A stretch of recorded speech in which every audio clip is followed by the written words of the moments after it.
E hoje estou aqui para te contar um facto de uma situação de uma senhora que esteve 30 anos amarrada numa relação sem saber. Eu sou Alfredo Machado, tarólogo espiritualista, e vou aqui explicar-lhe tintim por tintim como é que isto se passou. Esteja atenta, não saia do seu lugar. Assista até ao final. E a história começa pela forma mais simples. Uma cliente vem a uma consulta e vem-me dizer: Sr. Alfredo, tive uma chatice com uma senhora, com uma vizinha, estávamos na padaria, eu tinha levado o meu cãozinho, o dono da mercearia ou padaria até nem se importava, mas ela começou por tudo e por nada a implicar comigo e a embirrar, porque achava que o cão não devia estar ali. E embirrou a tal ponto que as coisas chegaram aos termos de ela me agredir. Claro, não reagi muito, limitei-me a apresentar queixa na GNR. Estou com um processo aberto, não gostaria que estas coisas estivessem a acontecer. O Sr. Alfredo aconselha-me eu perdoar-lhe, que ela mandou uma amiga que eu lhe perdoasse aquilo que aconteceu. Primeiro eu disse-lhe, não é a amiga que tem que vir pedir por ela, mas tem que ser ela a vir pedir-lhe perdão ou pedir-lhe desculpa pelo que aconteceu, que ao fim e ao cabo foi um mal-entendido de ocasião e para esquecerem o assunto. Assunto encerrado aqui. Mas agora vamos à parte da consulta. Com certeza que eu, sendo tarólogo e espiritualista, e tendo este conhecimento adquirido para transmitir a todos aqueles que queiram fazer formação comigo também, não deixei de não o pôr em prática nesta consulta. Fui verificar, foi como estava a parte espiritual das partes envolvidas. Verifiquei a situação da tal senhora e a situação da minha cliente. A situação da minha cliente, ela de facto tinha trabalhos feitos em cima dela, magias feitas que faziam com que ela pudesse tornar-se incomodativa aos olhos dos outros. Tanto a outra senhora poderia se sentir perturbada com a energia dela e reagiu da forma menos própria. Mas estas reações perante os outros, na nossa presença, tendo nós carga negativa, vamos supor que você tem uma carga negativa, você pode não fazer sentir bem quem está à sua volta. E foi o que aconteceu aqui. A senhora que implicou por causa do cãozinho não se sentia bem com a energia dela. E porquê? Quando alguém tem mediunidade, uma hipersensibilidade espiritual, mediúnica, pode não se sentir bem à beira de energias negativas. Está escrito nos meus vídeos por aí. Essa senhora não se sentia bem, mas as coisas começaram a encrudescer e houve de facto aborrecimento. Mas eu vi as coisas mais além. Porque é que esta minha cliente tinha carga negativa? Fui perguntar-lhe: você é casada? Sim, senhora, e começou aos poucos e poucos a vir o desenrolar da história. O desenrolar da história é que ela estava numa relação, ultimamente mais há 8, 9 anos, com uma pessoa que já tinha sido namorado dela, chamava-lhe ela namorado em tempos anteriores, durante um casamento, hein? Portanto, houve um envolvimento dela durante o casamento dela com esta dita pessoa. As informações foram se aproximando, foram chegando e vinha concluir que não deixavam de não ser pessoas muito próximas, familiares, moravam porta a porta.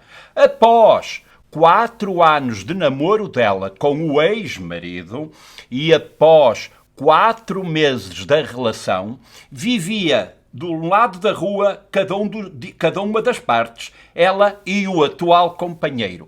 Casados, ambos com o seu casamento. E a um determinado momento, 4 meses de casamento, está bem? Depois de 4 anos de namoro, ela começou a sentir uma atração por aquela pessoa.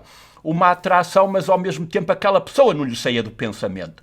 E começaram a ter muitas coincidências. Ela saía da porta e aquela pessoa parece que já estava a sair à mesma hora que ela. Ela começou a achar que aquilo era coincidências, que era uma paixão, que era um anjo. A vida dela estava a mudar. Ela não estava com a pessoa certa, porque em simultâneo começaram a acontecer, fiz-lhe recordar esses momentos, a acontecer aborrecimentos na relação dela de 4 meses. Aborrecimentos. Depois de um namoro de 4 anos. Não acham isto assim um bocado anormal? Uma pessoa ao fim de 4 meses começar logo a não desejar, a não querer o marido? Porque vocês não estão a atingir onde é que eu quero chegar, onde eu vos quero levar. Fixem só esta informação. A passado uns tempos, as coisas começaram a encrudescer, problemas maiores ainda no casamento, e claro, havia ali um ombro amigo, que de facto começou a ser simpático com ela, tem calma, eu estou aqui, se precisares de alguma coisa, eu ajudo-te no que fizer falta, e começaram a conversar. até eram próximos. A confiança começou a aproximá-los muito um do outro e nasceu aqui um envolvimento, porque ela na realidade começou a sentir-se atraída pelaquela pessoa. Era uma obsessão que não lhe saía do pensamento. Ela acordava a sonhar com aquela pessoa. Aquela pessoa vinha-lhe ao pensamento constantemente. Começou aí um envolvimento de alguns anos. Entretanto, nasceram filhos do outro lado dele, mas ela apercebeu-se que um dia teve uma gravidez e ela tomou consciência com os tempos. Ela desconfiava que esta gravidez não era do marido dela, mas do outro vizinho. Calaram-se, resolveram calar, porque era tudo feito um bocado às escondidas, conseguiram controlar a coisa. Até que decidiram afastar-se uns tempos. Ela ficou com o filho, entretanto o outro já tinha os seus 2 filhos pequenos e dizia, olha, não vamos fazer asneiras, vamos nos afastar, nos distanciar, porque eu tenho filhos pequenos e tenho que continuar a minha vida. Mas aquela pessoa ficou-lhe sempre ali cravada no pensamento. Ela sabia que esse homem era o pai do filho que tinha. Entre alguns intervalos em que eles se aproximavam, se encontravam, mas muito discretamente, muito às escondidas, mas aquela pessoa não lhe saiu do pensamento. Continuava a vir-lhe ao pensamento. Quando se afastava um bocado e tomava consciência de que aquela pessoa não era para a vida dela, que ela havia de cuidar do casamento dela, a verdade é que o próprio casamento que ela tinha começou cada vez a correr pior e as coisas não corriam bem. Cada vez o marido ficava mais enraivecido. Só para acrescentar isto também, é que o marido dela também tinha mediunidade, também era sensitivo, também não se sentia bem com energias negativas. Fui desenvolvendo a história e verificando no decurso da consulta e com a leitura das cartas que eu pus na mesa que começaram a me indicar uma coisa estranha. Inclusive na verificação da espiritualidade eu verifiquei que havia ali karma com a pessoa do outro fulano, do vizinho, uma carga muito negativa com a possibilidade de existir ali um homem capaz de fazer magias. Embora eu não acredite muito que os homens sejam capazes de o fazer, por vezes são as mães deles que fazem qualquer coisa, mas a verdade é que os há que fazem, porque eles pagam, eles vão aos locais e recorrem a esses procedimentos. Sempre mantendo sob reserva que nada disso acontecesse, mas as coisas cada vez se aproximavam mais de essa pessoa fazer magias. No decurso da conversa, apareceu uma informação. Senhor Alfredo, ele às vezes põe umas velinhas lá a arder em casa. Em casa? Dentro de casa? Não, fora de casa. E fora de casa? Está correto. Mas ele parece que sabe do assunto, sabe que não se deve pôr dentro de casa, é que se põe fora. E que velas eram? Era um coração vermelho. Ei, alto aí. Porque coração vermelho por trás tem uma intenção de melhoramento de uma relação. É um trabalho amoroso para pôr uma pessoa aprisionada, para aproximar. As pessoas chamam-lhe aí adoçamento, melhoramento, uma harmonização, que linda palavra, harmonização da relação. E ele punha aquelas tempos a tempos, diz ela, tempos a tempos, quando nós andávamos um bocado chateados, um bocado aborrecidos, e ele punha uma velinha, diz que era para acalmar os espíritos, para que nós nos entendamos bem. Eu disse, minha santa, aquilo que essa pessoa lhe anda a fazer, lhe está a fazer, é uma amarração. Nas intenções manifestadas a quando da abertura, de acender a vela, ele pronuncia a intenção que ele pretende com isso. É uma oração determinada para esse fim. Normalmente, e às vezes, coloca-se também o nome da pessoa riscado na vela, com um alfinete ou um papelinho colado por baixo escrito com o nome das duas pessoas. Ela ficou a pensar naquilo. Agora estou a pensar, de facto. Ele, tempos a tempos, põe uma vela dessas. E a última vez foi o coração, mas ele antes também tinha posto uma vela escura, com mais ou menos dentro do mesmo. Ele diz-me sempre, eu já estou habituado a ele pôr essas velas. Então ele de vez em quando vocês chateiam, ele põe umas velinhas para acalmar os anjos. Ora bem, meus amigos, foi aqui que eu cheguei à conclusão concreta. Durante esta conversa com a minha cliente, claro, fui recolhendo dados para ter a certeza absoluta, apesar das cartas me indicarem, nós devemos sempre confirmar os sintomas. Os sintomas de uma pessoa amarrada. Aquela senhora estava com depressão, praticamente desde que começaram a acontecer confusões na vida dela, no casamento dela, aquele casamento que durou 4 meses, que ao fim de 4 meses aquilo começou logo a virar num 8. Foi quando ela começou a envolver-se com o vizinho. Mas esse casamento, na realidade, durou ainda uns anos. Portanto, ela com o marido acabaram por criar o filho do vizinho. O marido nunca se desconfiou ou pensou, mas esta pessoa não só, a minha dedução começou a acontecer, não só deve ter amarrado esta pessoa na ocasião, fez-la deixar de gostar do marido, fez com que ela gostasse dele para que ela se envolvesse com ele e continuou depois, na continuidade, sempre que a queria ter ou possuir, a fazer-lhe trabalhos para que ela descambasse. Ela viveu uma vida constantemente de volta do médico, sempre a tomar antidepressivos, que ainda hoje tomava.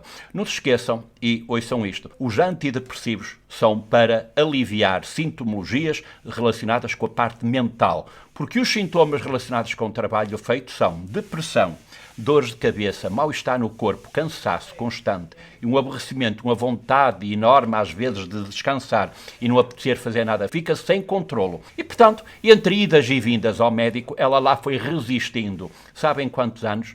O filho tem 27 anos agora e ela está separada, ou seja, divorciada, 9 anos. A viver há 8 com este, porque ele 1 ano depois acabou também por se separar do outro lado.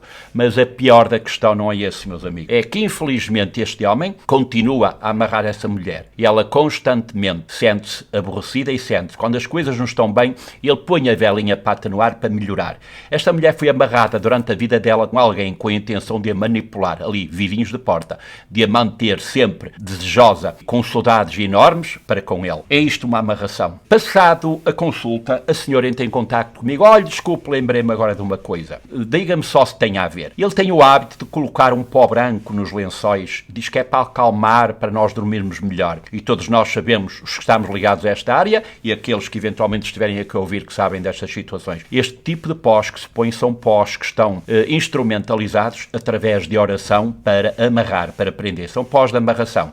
E ele tem também debaixo do colchão um papel com o meu nome escrito e o dele, o nome dos dois. Meus amigos, todo este tipo de procedimentos, de coisas escritas com o nome das pessoas, é uma amarração. Ela estava amarrada com papel debaixo da cama. Ele constantemente coloca pó para os manter amarrados. Esta mulher continua com a sua depressão. Ela continua a criar o filho dela. Ele tem as coisas dele. Ela teve a necessidade de correr um empréstimo para fazer face a uma despesa para a ajuda do filho, que ao fim e ao cabo é dos dois. Mas ela parece que está a criar só o filho dela, não é o filho dele. Quem não tem e pede um empréstimo, depois vai ter dificuldade em pagar. E andava aflita a pedir-lhe aos bocadinhos para ele lhe dar para ajudá-la a pagar. Até que ele a interrogou, diz, não, desculpa, diz-me o que é que se passa porque não é normal, onde é que estás a gastar o dinheiro? Até que ela disse assim, pronto, eu vou-te confessar o que se passou. Precisei de dinheiro e fiz um empréstimo para ajudar por causa do meu filho. Ele o que é que decidiu fazer? Pegou no dinheiro todo do bolso, pega lá, está aqui, mas a partir de hoje tu não vais gastar mais dinheiro porque quem te vai controlar o teu ordenado sou eu. E ela estava acabado de me dizer que tinha aceitado porque ele lhe pagou a despesa, que ele ficasse com o controle sobre o ordenado dela. Portanto, vejam ao ponto que chega uma amarração. Ficarmos amarrados com a vida condicionada na mão de quem quer que seja. Inclusive é ficar a vida inteira a trabalhar sobre o mando daquela pessoa. Na minha leitura das cartas eu verifiquei que aquele homem, ele ainda está casado, não se divorciou ainda, diz que a outra mulher que não quer. Onde é que nos tempos de hoje isto pode acontecer? Ele de um dia para o outro, ele só diz, quero separar-me e falo. Ele ainda gosta da ex-mulher, porque apareceu aqui na leitura, e ele nunca vai querer nada com esta pessoa. Está simplesmente a usá-la, a instrumentalizá-la para lhe dar os prazeres que ele quer na vida, de ter as mulheres que ele quer sem responsabilidade nenhuma. Isto é muito mau, meus amigos. Espiritualmente isto pesa. Aquela mulher dê-lhe as instruções necessárias para que ela saia desta situação, mas ela está demasiado encurralada. Será que ela vai fazer? Tem direito a fazê-lo. Mandei-a, de facto, desfazer tudo aquilo que estava a ser feito. Mandei-a anular tudo o que estava feito e ensinei-a a cortar todo tipo de trabalho que lhe sejam feitos. Agora, que ela está a viver com o diabo? Ela não está na casa certa. Portanto, meus amigos, tenham cuidado. O que é uma amarração, ao fim e ao cabo? É um pronúncio, é uma intenção feita por alguém através de um ritual que nos põe aprisionados perante a vontade de outrem. Qual de vocês gostaria de estar amarrado? Vamos falar, por exemplo, com uma mulher. Aquele pelintra que está no parque de estacionamento, todo mal cheiroso, todo porco, todo desdentado, mesmo maltratado. Ninguém gostaria de ser amarrado a uma pessoa dessas.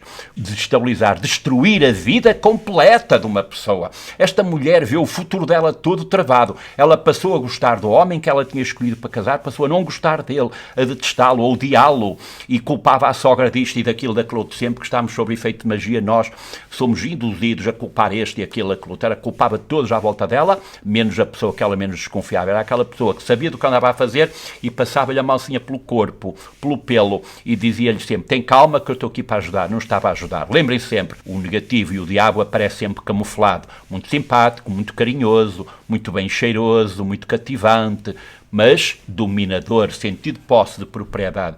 Você gostaria de estar numa situação destas? Pois se não gostaria de estar numa situação destas, isto foi um caso verdadeiro, porque eu estou aqui a contar um caso real que passou comigo. Não posso dizer nomes nem onde é nem onde não é, mas passou-se e foi até hoje a situação que mais me encheu as medidas, que mais me revoltou. Vocês não imaginam as palavras que eu não pensei, o que eu não desejei para com este homem. Mas ele vai pagá-las, sim, neste mundo e no outro. Caso fazem, caso pagam. E como é que estas coisas se pagam? Não se preocupem com isso, porque muita gente está neste mundo a sofrer por doenças gravíssimas e acontecimentos gravíssimos na sua vida, porque um dia quiseram ter controle sobre a vida do outro. Aquilo que o outro sofre, um dia vamos ter sofrimento desse a triplicar. Espero que tenham percebido a história. Cuidado com as amarrações. Nem sempre vocês podem estar debaixo de uma paixão. Podem estar a viver por baixo de uma amarração. Não só podem estar a vida inteira debaixo dela, como pode um dia ter-vos sido feito e vocês estão ali. Ou em qualquer momento pode-vos ser feito um trabalho, uma amarração e vocês estão no vosso lar, porque a amarração sabem o que é e sabem o que é que nos faz sofrer, é que são invocados, são chamados espíritos negativos, espíritos sofredores que transferem o sofrimento deles para cima de nós. Nós não temos que sofrer nesta vida. Nós não temos que sofrer nesta vida por ordem dos outros, por vontade alheia. Nós temos que estar atentos, temos que cuidar de nós. E eu continuo a dizer, 90% das depressões são espirituais. As depressões chegam a nós por trabalhos feitos ou pelos outros para connosco, ou algum trabalho feito por nós, também para com os outros, porque nós também vamos pagar pelo que fizemos, pelo que desejamos aos outros. Mas se você gostou de saber aquilo que eu lhe disse, eventualmente gostaria de saber como é que, através das cartas de tarô e do estudo da espiritualidade, conseguimos identificar todas estas coisas, todo este ensinamento, ponto por ponto, é explicado na minha formação tarô, nas minhas formações. Acabei recentemente uma formação em que eu ensinei os meus alunos a conseguir identificar tudo isto. 90% das buscas, das procuras das pessoas em termos de tarologia tem a ver com sentimentos, com relações. Eu tenho um método infalível de detectar todo este tipo de situações. Portanto, se algum de vocês estiver interessado nessa formação, entre em contacto comigo. Eu estou cá para os ajudar. As minhas formações funcionam nesses moldes. Agora, digo-vos mais uma coisa. Se vocês gostaram deste vídeo e querem ouvir mais vídeos sobre situações idênticas que se passaram na minha vida, que se passam, e inclusive alguns ensinamentos, subscrevam aqui o meu canal Alfa Tarot para terem acesso a mais vídeos sobre o assunto. Tchau, até uma próxima.